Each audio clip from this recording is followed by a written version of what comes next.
बोल लक्ष्मी मात की, बोल सद्गुरुदेव की, बोल समस्त शिष्यों की।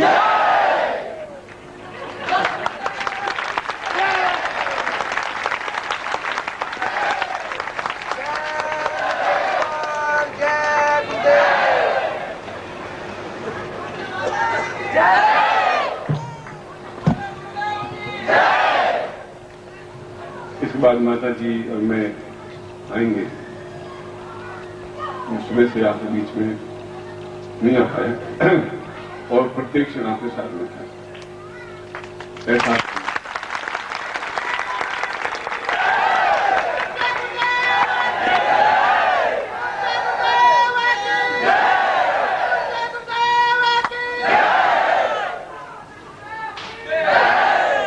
मेरे और आपके शरीर में प्राण है, ये बात निश्चित रूप से। प्राण आप देख नहीं पाते, मैं भी प्राणों को, अपने प्राणों को नहीं देख पाता हूं, मगर प्राण है, ये बात निश्चित है। इसी प्रकार से मैं आपके बीच में हर मोमेंट में हूं, आप देख नहीं पाते, कोई गलत बात है।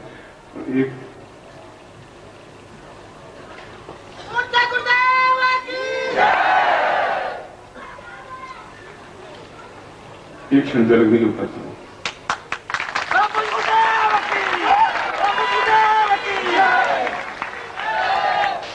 मैं टू द पॉइंट और संक्षिप्त में बात कहूंगा। उस बात को आप अधिक न करें, क्योंकि ये दीपावली का दिवस है, रात्रि है, और जीवन का सर्वश्रेष्ठ दिन कहलाता है। वर्ष का दिन अपने आप में महत्वपूर्ण दिन कहलाता है।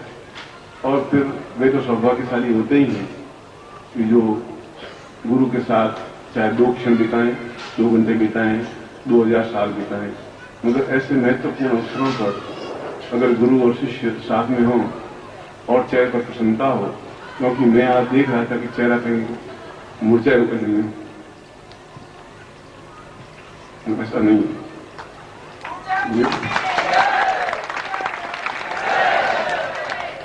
मैं एक प्रसंग सुनाता हूं जो कि आपके जीवन के लिए भी महत्वपूर्ण है, और मेरे लिए तो सीने पर लिखा हुआ है। मैं जब पहले कि लंगोट पहने हुए, न कमंडल था न दंड था, और स्वामी सच्चिदानंद जी के पास पहुंचा।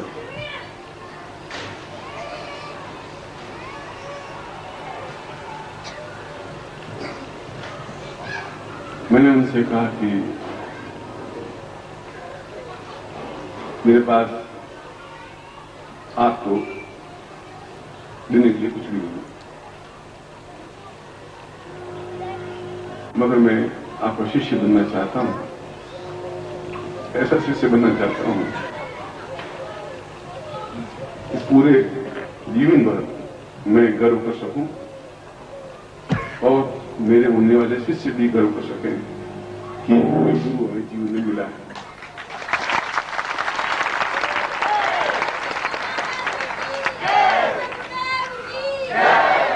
ये सबसे पहले मेरा पंक्ति थी उनके सामने। संस्कृत में बातचीत हो रही है, उन्होंने कहा कि सारी बात मैंने सुनी कि तुम्हारे पास सब कुछ नहीं है, मगर तुम मुझे एक हाथ काट के दे दो और मैं तुम्हें 2 लाख रुपए देता हूं, तुम हाथ काट के दोगे? नहीं दोगे। और एक पांव काटता हूं, 3 लाख रुपए लूंगा, दोगे आपको? तो तुम कह रहे तुम्हारे पास कुछ नहीं है। तुम्हारे पास तो अगर धन की देखा जाए तो करोड़ों रुपए है, एक हाथ 2 लाख रुपए का, किसी को मैं कहूँ 2 लाख रुपए हाथ काट दे दे तो नहीं देगा। आंख खोलता हूं, 25,000 दे दे तो नहीं देगा।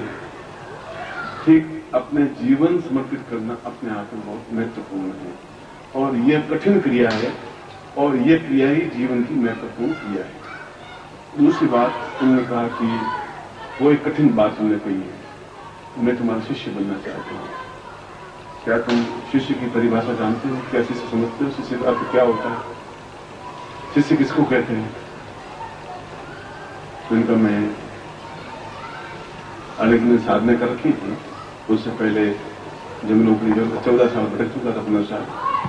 मैंने कहा मैं खाली स्लेट लेकर आपके सामने आया, उस कागज पर कुछ लिखा हुआ नहीं, न पद है, न गरिमा है, न अहंकार है, न मेरे नाम। इसलिए लिखा हुआ ही नहीं है, मैं आपको क्या सुना सकता हूं कि इस शब्द का अर्थ क्या है, मैं नहीं समझता। और निश्चल भाव से बोल रहा था, मेरे मन में ऐसा नहीं था कि डुप्लीकेट पॉलिसी हो या मैं कुछ कहूँ और वो कुछ अलग समझे, ऐसा नहीं है। वो तो शुद्ध हृदय है, 2 मिनट में समझ जाते हैं। गुरु का मतलब भी होता है कि वो समझे और मन में पी ले, बस वो उसको गुरु कहते हैं। इसलिए उसको जहर पीने को कहते हैं, इसलिए गुरु को अलाल कहते हैं। अलाल का मतलब जहर पीने वाला। और सब समझता है ये क्यों बोल रहा है, क्या बोल रहा है, इसके मन में क्या भावना है। वो बोलता कुछ नहीं, जवाब कुछ नहीं देता है, उसको पीता रहता है और दूसरों के दुख को, दूसरी समस्याओं को, शिष्यों को दुख को अपने ऊपर झेलता रहता है। तो वो सही गुरु है। तो शरीर के 2 भाग हैं, एक प्राण, एक देह। प्राण कभी भी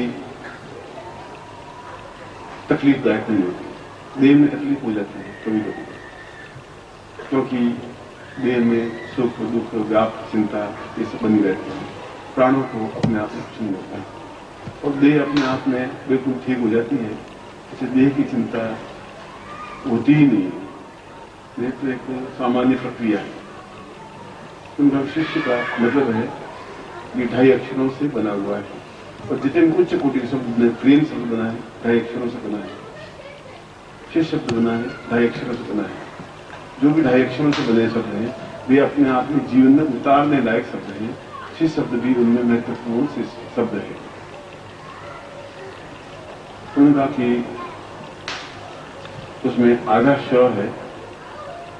आधा श का मतलब है कि मैं अपने आप को आपके प्रत्यक्ष अप्रत्यक्ष रूप में पूर्ण रूप से समर्पण करने की क्रिया करता हूं। आधे श का अर्थ ये होता है मैं जो कुछ हूं खाली स्लेट हूं, न मेरे पद की गरिमा है, न घमंड है, न गरिमा है, बस मैं हूं। तो उस पन्ने पर और कुछ लिखा हुआ है ही नहीं। इसमें आप जो बोलेंगे वो लिखता रहूंगा और भाई आप लिखेंगे कि मेरे उस स्लेट पर आप लिखते रहेंगे। फिर बड़ा स है।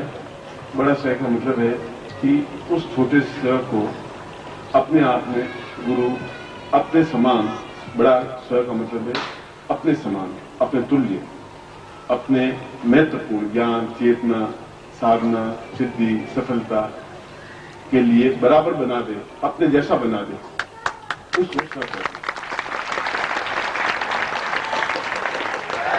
और ता का तात्पर्य है कि गुरु का कहना और शिष्य का करना दोनों एक ही मोमेंट में हो जाना चाहिए। गुरु कहे फिर वो सोचे फिर करे, उसको ता शब्द नहीं कहते। ता का मतलब है कि इधर गुरु कहे उधर कर ले, क्या कहता है वो उसके सोचने की बात है, ये शिष्य को सोचने की बात नहीं है। और दूसरा कि वो अपने समान तो बनाई, उसमें इतनी ऊर्जा, इतनी ताकत भर दे कि वह अपने समान बन करके भी लाखों लाखों को अपने समान बना दे। इसलिए जब मैं तो शिष्य शब्द बोल रहा हूं तो मेरे जैसा प्रकाशमान तुझे बनना पड़ेगा और उसके लिए मैं बोलूं और तू मना कर देगा कि एक क्षण विलंब कर देगा तो तू मेरे से बनी मत, कोई फायदा नहीं होगा। मैंने उनको कहा कि मैं आपके सामने ये सौगंध खाना, वचन देना बहुत तुच्छ चीजें, क्षुद्र चीजें। ता का तात्पर्य है कि और शिष्य का तात्पर्य है कि अपने जीवन को समर्पित करते हुए स्वतः आधा है, अधूरा जीवन है जिसमें पूर्णता कुछ है भी नहीं किसी चीज से, धन की, यश की, मान की, प्रभुता की, ऐश्वर्य की, विद्या की, साधना की, सिद्धि की, सफलता की पूर्णता नहीं है कहीं पर। इसलिए वो आधा शब्द है। और पूरे शब्द का मतलब है कि वह उसको गुरु पूर्ण बना दे और अपने समान बना दे और ऐसा बना दे कि वह खुद लाखों लोगों को वापिस ऐसा ही प्रकाशवान बना दे, उसको स कहते हैं। और ता का मतलब ये तब हो पाएगा जब गुरु कहे और शिष्य तुरंत कर ले, एक क्षण भी वो सोचे नहीं। यह सोचना गुरु का काम है और उसके बावजूद भी उसके चित्त में अहंकार नहीं हो, वह जैसे उसी प्रकार से गुरु के चरणों में लिपटने के लिए चाहे सामने हो चाहे नहीं हो, प्रत्यक्ष हो चाहे अप्रत्यक्ष हो, एक क्षण भी हृदय से गुरु निकले नहीं। हृदय में बिल्कुल एक ही मूर्ति स्थापन हो। मूर्ति स्थापन का मतलब है कि हृदय में बिंब है तो एक है, सूर्य है तो एक है, चंद्रमा है तो एक है, जिंदगी है तो एक है, धड़कन है तो एक है, प्राण है तो एक है, शिष्य है तो केवल गुरु ही उसके जीवन में हो। ताकि देवी देवता है उसमें कोई दो राय नहीं, मगर वह तब है जब अंदर गुरु है। इसलिए गुरु को ब्रह्मा गुरु विष्णु महेश्वर कहा गया है। यदि वो है तो फिर सब कुछ है, अगर वही नहीं है तो फिर आपको चाहे कितने ही आपके सामने चित्र रख दे मृत्यु के साथ बात, ये सब बेकार है।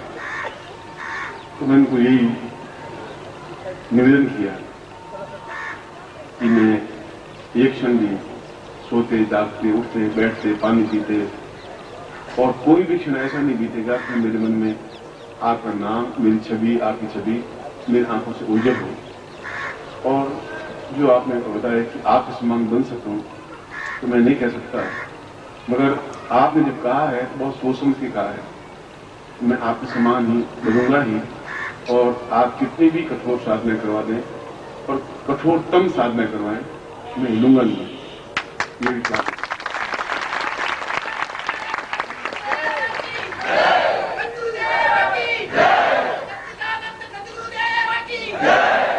और तीसरा आपने कहा कि मेरे ही समान बन कि मेरे हमारे जैसे ही वापिस शिष्य बने, उतने विद्वान, उतने तेजस्वी, सिर की तरफ दहाड़ते हुए, अपने आप में पूर्णता का परिचय, जहां जाए तो पूरी जंगल में एक शेर दिखाई देता है वैसा ही वह शिष्य दिखाई दे, और उसकी ज्ञान की ज्योति को और अपने आप के प्रकाश को जीवन भर कष्ट सहने के बावजूद भी अपने जीवन को बहुत ऊंचा उठा दे।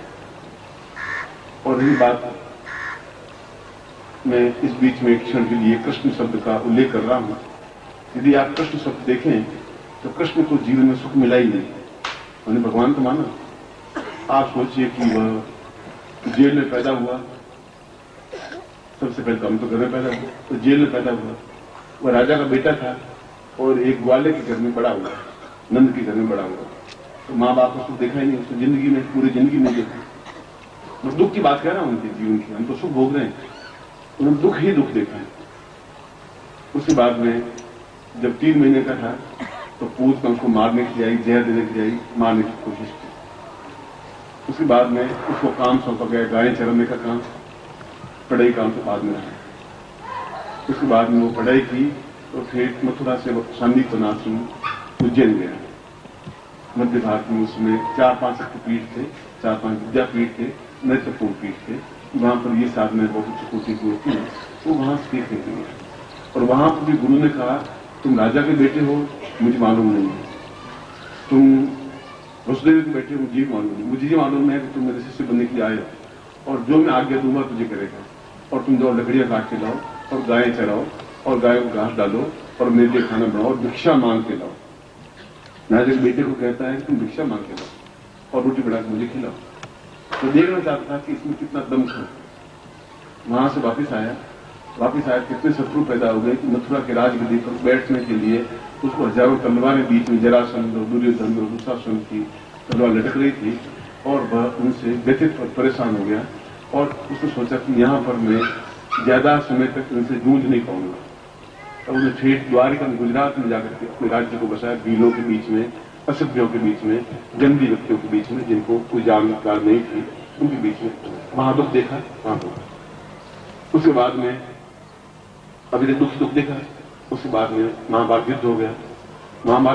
तो उसने कहा कि मैं अगर व्यक्तित्व हूं और यदि मैं सांदीपन का शिष्य हूं तो मैं केवल 5 व्यक्तियों को लेकर के भी इस लाखों लोगों को जीत लूंगा, लाखों लोगों को सामने जीत लूंगा। एक तो 5, एक तो लाखों लोग। उसने तभी तो एक गुरु का शिष्य कहलाऊंगा। मैं 5 लोगों के साथ में, लाखों लोगों के साथ में नहीं।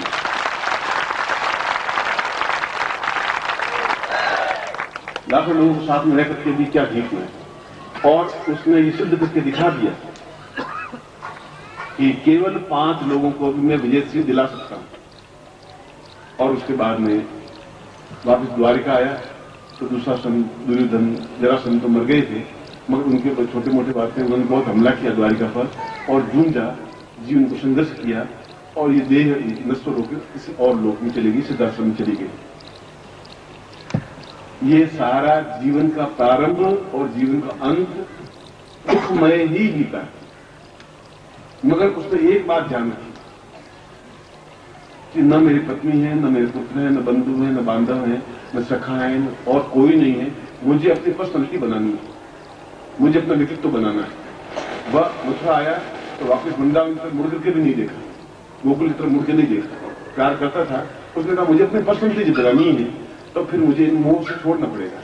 मोह और व्यक्तित्व एक साथ नहीं जुड़ सकते।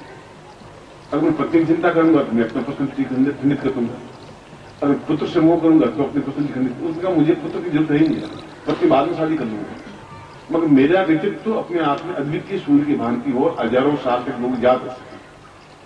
मैं भी उसी शब्द को याद कर रहा हूं।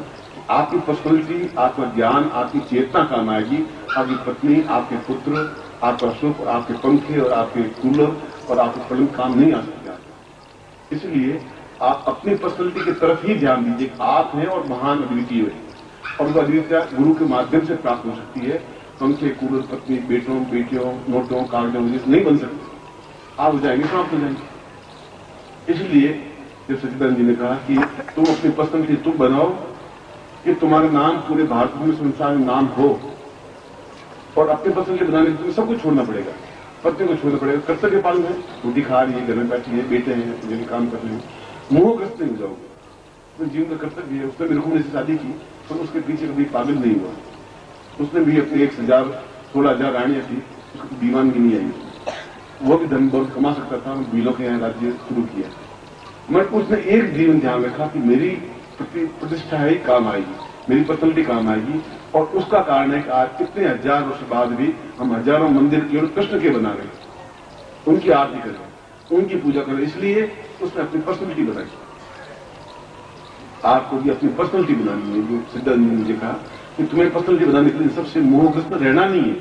मोह दिखेगा, दिन दिखेगा, रात दिखेगी, पत्नी दिखेगी, पुत्र दिखेगा, धन दिखेगा, यश दिखेगा, मान दिखेगा, पर उसे तुम बिल्कुल किनारा खड़े करते हुए केवल एक काम करोगे कि मुझे पर्सनैलिटी बनानी है जीवन के अंतिम क्षण तक, कि आने वाली पीढ़ियां याद रख सकें। और मैं उसी शब्दों को आज वापस दोहराता हुआ और ऐसा चाहता हूं कि कृष्ण की तरह, सच्चिदानंद जी की तरह, निगेश्वरानंद की तरह तुम्हारी पर्सनैलिटी इतनी ऊंची हो कि कोई भी संसार का सूर्य भी तुम्हें स्पर्श नहीं कर सके, तुम्हारे बराबर नहीं।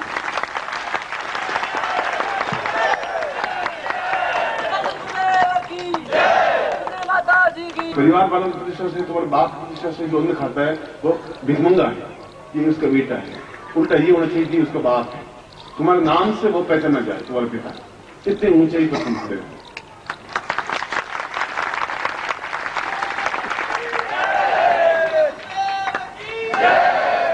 और उसने स्वामी सच्चिदानंद जी ने तीसरी बात कही कि ये तब हो सकता है जब तुम मन में गुरु धारण करते हुए प्रत्येक क्षण तुम्हारे हृदय में गुरु के अलावा कोई बिंब नहीं आए, न पत्नी का, न प्रेमिका का, न प्रेमी का, न भाई का, न बेटे का, न पैसे का, न धन का, कोई बिंब दूर से आवे ही नहीं।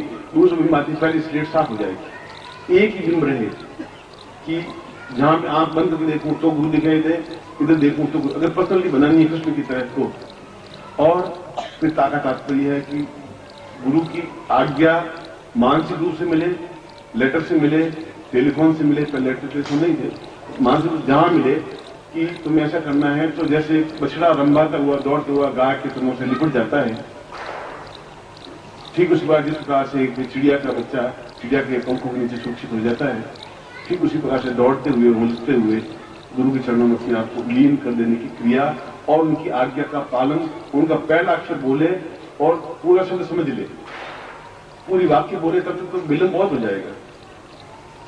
उन्होंने कहा कि बस वो निकला, तुम पानी गिलास लेने के लिए दौड़ गया, बस फिर पानी पिला, ये तो बहुत लंबी चौड़ी बात है। उनका कि आज्ञा पालन का मतलब ये होता है।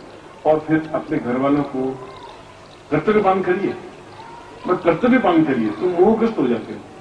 तो मोहग्रस्त होने पर तुम इतनी ऊंची पर्सनैलिटी, उतने विद्वान नहीं बन सकते, उस समान नहीं बन सकते, सच्चिदानंद की तरह नहीं बन सकते। इसलिए मुझे वो पंक्ति याद आ रही थी, वो दीपावली के दिन था वो। उनका कि या तो तुम से बनना चाहते हो, इन तीनों चीजों को हृदय में धारण करना, नहीं बनना चाहते हो, तुम्हारा जंगल खुला रास्ता है, सीधा से दूसरी जगह है और तुम अपना काम करो, मैं अपना काम। इनका मैं प्रत्येक क्षण जो आपने कहा है एक एक अक्षर का पालन करता हुआ, चाहे किसी भी विपत्ति में, सुख में या दुख में, परिवार में या अकेलेपन में, मैं आपको एक क्षण भी भुला नहीं सकता। और जो ही आपका नाम होठों से उच्चरित होगा तो आंख में आंसू की धार मेरी जरूर बहेगी और मैं आपके समान, और आपके समान तो क्या कहूँ, आपके तुल्य योग्य बनता हुआ अपने सारे शिष्यों को इतना ऊंचाई पर उठा दूंगा कि पूरा संसार मुझ पर नहीं उन पर गर्व करे, ऐसा मैं उठा दूंगा।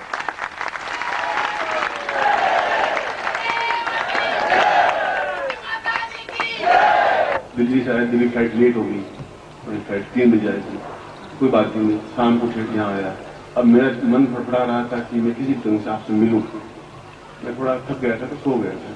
सुबह के बाद मैं नहीं आया, मैंने कहा चलो उनके चेहरे पर कितना मुरझापन है, पर आपकी वही मुस्कुराहट, वही तालियों की गड़गड़ाहट, वही प्रेम, वही अपने आप में आनंदित चेहरा, तो मुझे विश्वास हो गया है कि ये व्यक्ति निश्चित रूप से मेरे समान और सूर्य के समान तेजस्वी हो सकते हैं। ये मैं आशीर्वाद आपको देता हूँ।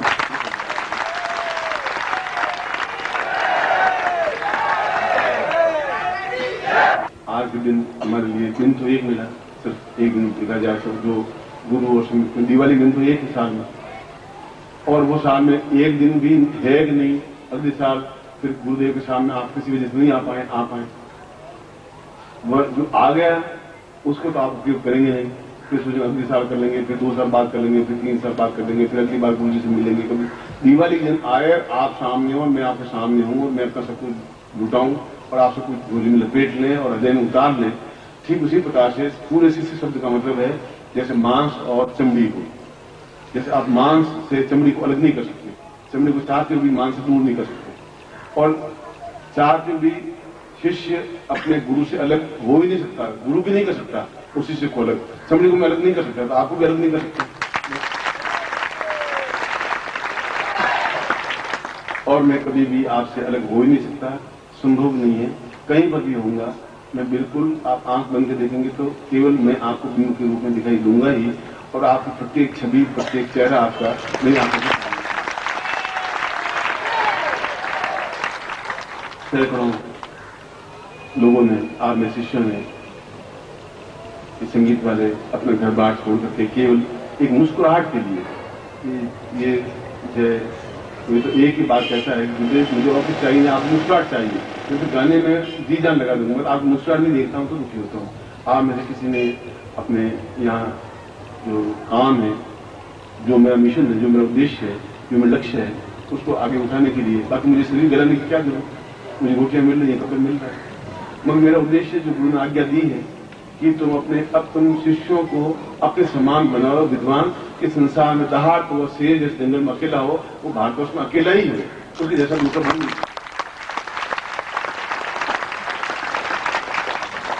और मेरा सारा प्रयत्न इसी बात पर है अब कि मैं जब आवाज दूं तब आपको बीच में कोई व्यवधान नहीं आना चाहिए, और जो मैं आपको ज्ञान दूं उस ज्ञान को फिर आपको प्राप्त करना ही है, तो है ही बस। चाहे अपना शरीर बिक जाए हरिश्चंद्र की तरह तो फिर बिक जाएगा, हरिश्चंद्र की चमड़ी तो फिर बिक जाएगी, वो उसकी चिंता नहीं है, मगर हमें वह प्राप्त करना है कि सूर्य बनना है, कृष्ण की तरह बनना है, तो कृष्ण से भी दुगुना दुख देखना पड़ेगा। कृष्ण तो सुख देखा ही नहीं, आपने फिर भी रात में नींद तो आराम से ली, नींद भी 24 घंटे दुर्योधन की चिंता थी, दुशासन की चिंता थी, द्रोण की चिंता थी, कृपाचार्य बाकी लोगों की चिंता थी, और फिर केवल 5 लोगों को जिता दिया लाखों लोगों के बीच में, आप इतने बड़े, और फिर मैं आपके साथ में, उसमें आपको तकलीफ देखने की जरूरत है। अब उस रास्ते को पार करने के लिए बहुत 4-5 घंटे रह गए, क्योंकि उसके बाद मैं महालक्ष्मी पूजन तो मैं खुद करवाऊंगा ही आपको, महल मालिक दोनों आएंगे, पूजन करवाएंगे और पूरी तब तक उतना जो आधा किलोमीटर का रास्ता है, वह किलोमीटर का रास्ता आपको पूरी तरह से पालन करना पड़ेगा। वह जो गुरुदेव ने आज्ञा दी मुझे आज, मैं उस आज्ञा को कहा कि अब तुम अपनी खुद की चिंता छोड़ दीजिए, मेरी चिंता भी छोड़ दीजिए। गुरुदेव ने कहा अब अपने शिष्यों पर ध्यान दीजिए, उस रास्ते को तेजी से पार करना, और जो मैं तुम्हें कहा था और तुमने जो मुझे वचन दिया था कि मेरे समान में उनको बना दूंगा, अब तुम बहुत जल्दी साल 6 महीने में, 1 साल भर में अपने समान बना दीजिए, जिससे कि वो सियार नहीं रहे, कमजोर नहीं रहे, मामूली व्यक्ति नहीं रहे, एक उनका व्यक्तित्व हो, उनके लिए मंदिर बने, उनके लिए अपना घंटे घड़ियाल बजे, आने वाली पीढ़ी उनको याद रख सके, एक एक शिष्य का मंदिर बन सके, जैसे कृष्ण का बना वैसा बन सके, और ऐसा आपका बने, उस दिन मुझे प्रसन्नता होगी, उस दिन मुझे खुशी होगी।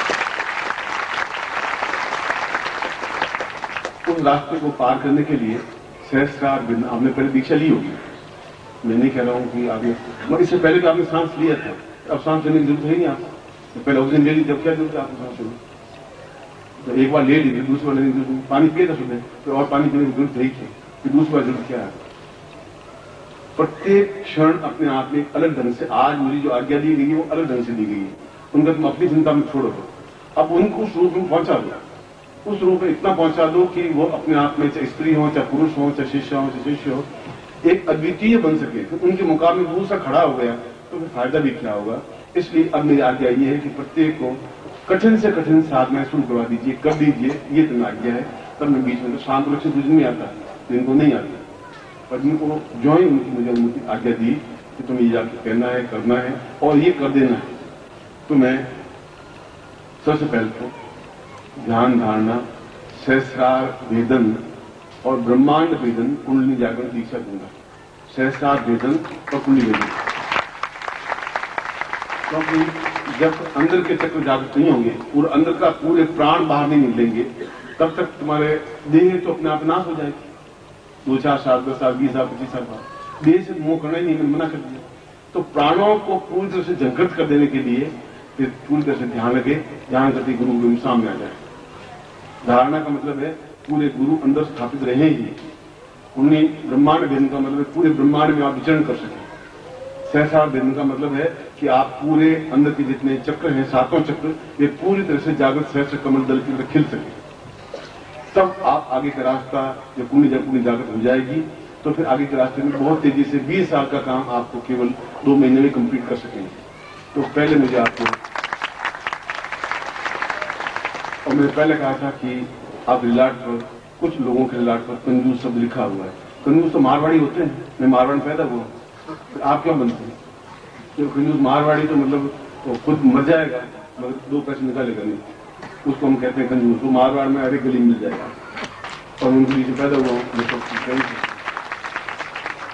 इसलिए इस शब्द को आपके साथ चिपका ही नहीं, इसको हटा दीजिए। मजबूरी का चीज नहीं, इसलिए यह दीक्षा अपने आप में अत्यंत महत्वपूर्ण है, अद्वितीय दीक्षा है। जिसे ब्रह्मांड वेदन दिया गया, सहस्रार वेदन दिया गया, और ध्यान और धारणा दोनों आ गए। ध्यान भी हुआ, आंख बंद करके आप बैठे हैं तो कुछ पता ही नहीं है, पास में 5 मिनट बैठे, 15 मिनट बैठे, आधा घंटा बैठे, 2 घंटा बैठे, 5 घंटे बैठे, जितना समय आप बैठे तब बैठे, क्योंकि आपको अपनी पर्सनलिटी बनानी है। आप दूसरों के लिए, परिवार वालों को छोड़ दीजिए, भूल जाइए। कर्तव्य पालन, कर्तव्य अलग है। तुम क्या कर्तव्य तो भूल गए, उनके पीछे पागल से हो गए। उन्हें रोटी खिलानी, इनको कपड़े पहनाने, इनको गहने पहनाने, इनको ये कर देना। मरने के बाद में कौन पहनाएगा गहने?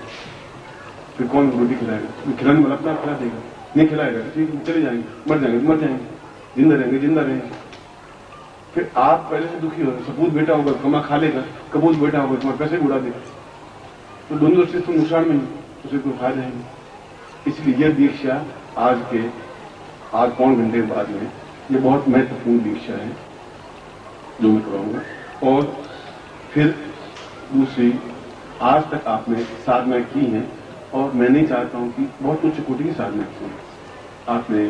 जो मैं साधना, सहस्र सिद्धि या सहस्रार जागरण या सिद्धाश्रम प्राप्ति, ऐसी दीक्षा आपको दी है और आपने ली है, पर प्राप्त नहीं हो पाई।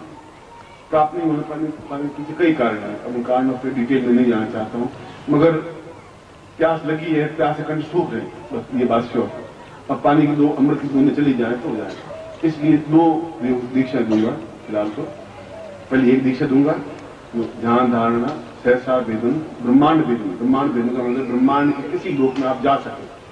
आप मुंह से बोलेंगे मैं जा सकता हूं और दे, तो मैं समझूंगा कि मेरा एक पैर बहुत आगे बढ़ा, इसलिए आप जा सकते हो कि आज मैं आज्ञा प्राप्त करने का उनकी आज्ञा का उल्लंघन कर ही नहीं सकता, संभव नहीं है। इसलिए पहले मैं यह दीक्षा दूंगा, प्रयोग में मैं दीक्षा दूंगा।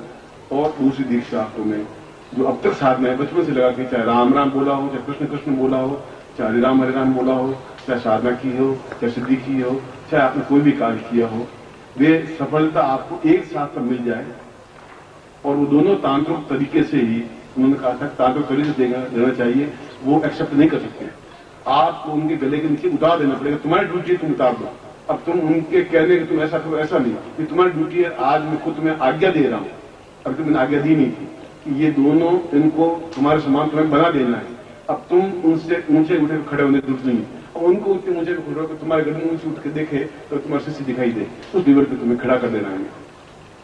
और मैं चाहता हूं मैं उनके आज्ञा का पालन करूं, इसलिए पहले मैं कुंडली जागरण, 7वां चक्र कुंडली जागरण दीक्षा दूंगा, और आप में से प्रत्येक को लेनी चाहिए।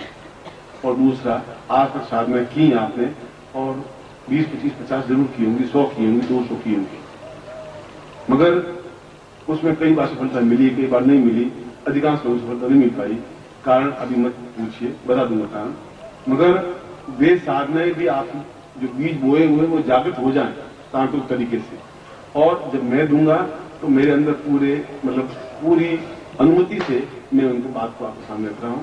इसलिए फिर दूसरी बार छोड़ेंगे आपको, फिर दूसरी बार आप आधे घंटे बाद बैठेंगे, तब ये दूसरी ध्यान धारणा, साधना सिद्धि दीक्षा में आपको जो जो साधना की है उसमें आपको सिद्धि प्राप्त हो। ये दोनों जैसे आज तक किया हुआ सारा कार्य फल मिल जाए, जिससे कि मैं इतने मील तो चल गया, फिर 2-4 मीटर बाकी रहेगा तुम्हारे बीच में, तो 2-4 किलोमीटर को मैं खींच कर घसीट करके लेपट करके घसीट करके ले जाऊंगा।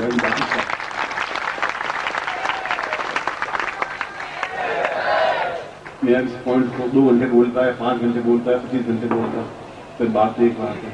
मैंने कहा गुरुदेव ने आज्ञा दी है, मैंने उन आज्ञा का पालन करता हुआ मैं आपको उनकी आज्ञा दे रहा हूं कि आप पहले कुंडली जागरण दीक्षा लेंगे ही, और आज तक जितनी ध्यान, आज तक जितनी साधना की है तो उसमें सिद्धि एक क्षण में ही गुरुदेव की आज्ञा से और पूर्ण सफलता मिले। जैसे आज तक किया हुआ बीज बोया हुआ पूरा पेड़दार फल मिल जाए, फिर तो बहुत कम रास्ता बच जाएगा जिसको पार करना है, फिर मुझे वापस इतनी मेहनत करनी नहीं पड़ेगी। इसलिए आप में से कोई व्यक्ति,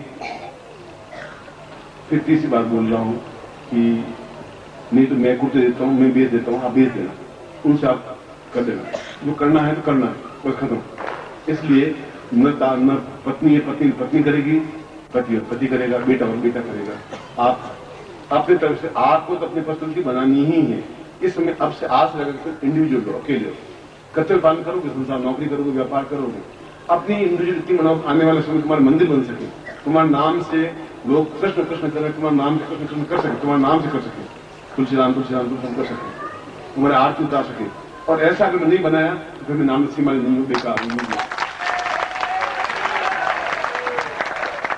और उन्होंने जो आज्ञा दी है मैं उसी आज्ञा को आपको सुनाने के लिए मैं आया हूं, और आधे पौन घंटे का बीच में टाइम दे रहा हूं, और पौन घंटे में आप उठेंगे, लेंगे, एक क्यू में खड़े होंगे, एक तरीके से खड़े होंगे, और फिर मेरे माता जी आएंगे और अद्भुत तरीके से तिब्बती लामा जिस प्रकार से महालक्ष्मी पूजन करते हैं चारों वेदों के साथ में, और तिब्बती लामा युक्त जो मैंने कभी करवाई नहीं, चारों वेद, यजुर्वेद, सामवेद, ऋग्वेद, अथर्ववेद तो सही है ही, इसके साथ साथ लामा पद्धति को साथ में लेते हुए महालक्ष्मी पूजन करवाऊंगा। मगर आप साधक बनेंगे तभी तो करवाऊंगा, जब आपका सामग्री होगी नहीं, पर वो तो आगे की बात है, हम लोग करवाऊंगा मैं आपको बिल्कुल सही मूड में। फिलहाल तो कुंडली जागरण दीक्षा दूंगा, और उसके बाद में दीक्षा देने के बाद में फिर छोड़ूंगा, फिर साधना दीक्षा दूंगा, उसके बाद में फिर आगे की बात बताऊंगा। फिर एक आध कोई दीक्षा रह जाएगी तो कर दूंगा, नहीं होगी तो फिर नहीं करूंगा। बस ज्यादा से ज्यादा एक से दूसरी नहीं हो पाएगी, इसके बाद में इतना समय मिलेगा भी नहीं, इतनी क्षमता है नहीं। उनको मुझे सरकार या 2 या 3 करवाना, पहले अभी 2 का 2 मैं आपको कहता हूँ, उसके बाद मुश्किल से एक दीक्षा होगी तो होगी, नहीं भी हो सकती, 80% तो नहीं है, और होगी। अगर याद आ गया कि किसी को इस दिवाली पर कर लूं तो फिर मैं कर लूंगा, क्योंकि फिर मैं 5 किलोमीटर रास्ता बाकी नहीं रहना चाहता, मैं तो घसीटते हुए मंजिल तक पहुंचा देना चाहता हूं, जिससे कि आप मुस्कुराते आ सकें। आप मुस्कुराते में मेरा स्वागत किया, आप मुझे स्मरण किया, और केवल एक पत्रिका के आह्वान से आप दौड़ते हुए आए, इसके लिए मैं धन्यवाद आपको कह दूं। पूरे हृदय से, प्राणों से मैं आपको आशीर्वाद देता हूँ। आपको